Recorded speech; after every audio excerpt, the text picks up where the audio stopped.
How I ruined my own life in less than 6 weeks. Let me tell you how I single-handedly detonated the quiet, stable life I had, all because I thought I was bored. My name's Lexi. I was married to a man who most people would say was a dream husband. Jake was patient, dependable, and attentive in the small ways that mattered. He knew my coffee order by heart, never raised his voice, and treated me with kindness even when I wasn't exactly easy to love. We had the kind of life that looked good on paper. A nice house with a yard enclosed in white fencing, a lovable dog named Riley, and a routine that, while warm and familiar, had started to feel a little too predictable. I was 28 years old, sitting on the couch in old pajama pants, flipping through social media and watching strangers live the kind of life I once imagined for myself. There they were, women dancing barefoot on yachts, twirling under neon lights, kissing people they'd met an hour ago.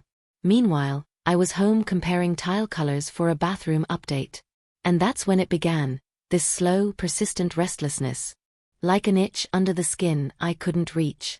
A quiet voice in my head whispered, "Is this really it? You have the rest of your life to be married. What if you never find out what else is out there?" At first, it felt harmless. I started going out more with my single girlfriends. I picked outfits I hadn't touched in years, things that would have made Jake raise an eyebrow. Not because he was possessive, but because I usually dressed more for comfort than attention. I posted sultry pictures online, little glimpses into a side of me I hadn't explored in years. When Jake noticed the shift and asked if I was okay, I brushed it off. "Just rediscovering myself," I said. But what I really meant was, I missed being pursued. I missed the thrill of being desired, not by someone who had already chosen me day after day, but by people who didn't know my flaws, who hadn't seen me at my lowest. And then came the night that flipped everything upside down. My friend Maddie invited me to a massive yacht party, champagne towers, hired DJs, TikToks being filmed left and right. I showed up in a tight green dress I hadn't worn since college. Maddie handed me a glass of rose with a grin and said, "Tonight, forget you're married." And for some foolish reason, I did. I danced without caring who was watching, though everyone was. I let a guy named Trey feed me strawberries while whispering the kind of overused compliments you could find on a dating app bio. And I ate it up like I hadn't heard it all before. I felt reckless, young, untouchable. At some point, I posted a 5-second boomerang, just me sipping rose with Trey's arm draped casually over my shoulder. I didn't think Jake would see it. He wasn't into social media. But he did. I came home around 3 in the morning, shoes in hand, makeup smudged, anxiety clawing at my chest because I already knew what I was walking into. He was sitting on the couch, phone in his hand, eyes distant and unreadable. He didn't shout. Didn't accuse me of anything. He just looked at me and asked, "Is there someone else?" I said no. But I didn't say I wanted to stay either. Instead, I mumbled something about needing space. That maybe I'd lost myself somewhere in our marriage. Deep down, I wanted him to fight for me, to say we could work through it. That he still wanted me. That I was worth the trouble. But he didn't.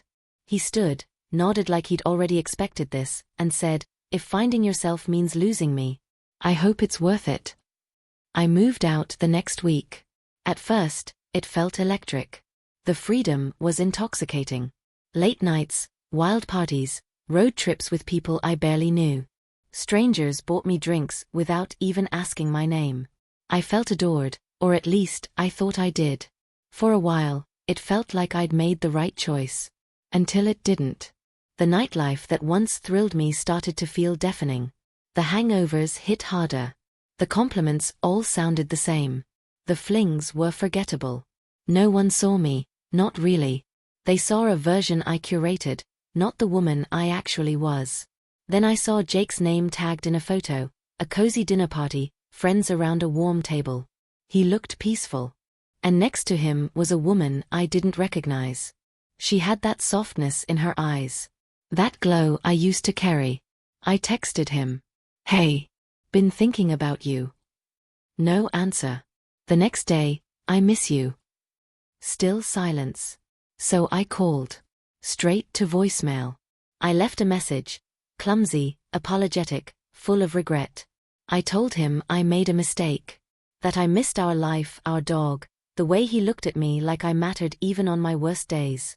Still nothing. A few more days passed. Then a week. Then 2.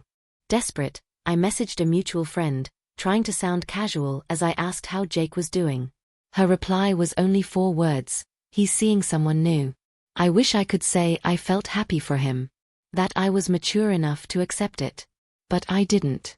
I broke down in the back seat of an Uber, sobbing into my purse while the driver handed me napkins and water like I was grieving a love I had no right to mourn.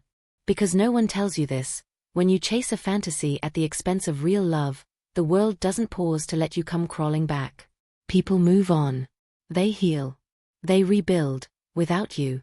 Now, I live in a 1-bedroom apartment with chipped paint, no headboard, and a fridge full of leftovers I don't touch. I scroll through old photos, Jake and me decorating our first Christmas tree, laughing in that awful pottery class, burnt pancakes in bed on a lazy Sunday. I want to tell him I finally figured out who I am, and she's scared. She'd give up every fake thrill for just one more quiet night on the couch beside him and Riley. But he won't text back. And I understand why. Because I gave up a man who chose me every day, for a world that never really saw me at all. So if you ever find yourself thinking of walking away from someone who loves you, because you think the grass might be greener on the other side, stop and ask yourself, are you willing to lose something real for something fleeting? Because once he's gone, really gone, there's no amount of attention from strangers that can replace the kind of love you didn't realize you already had. I left my husband for a fantasy.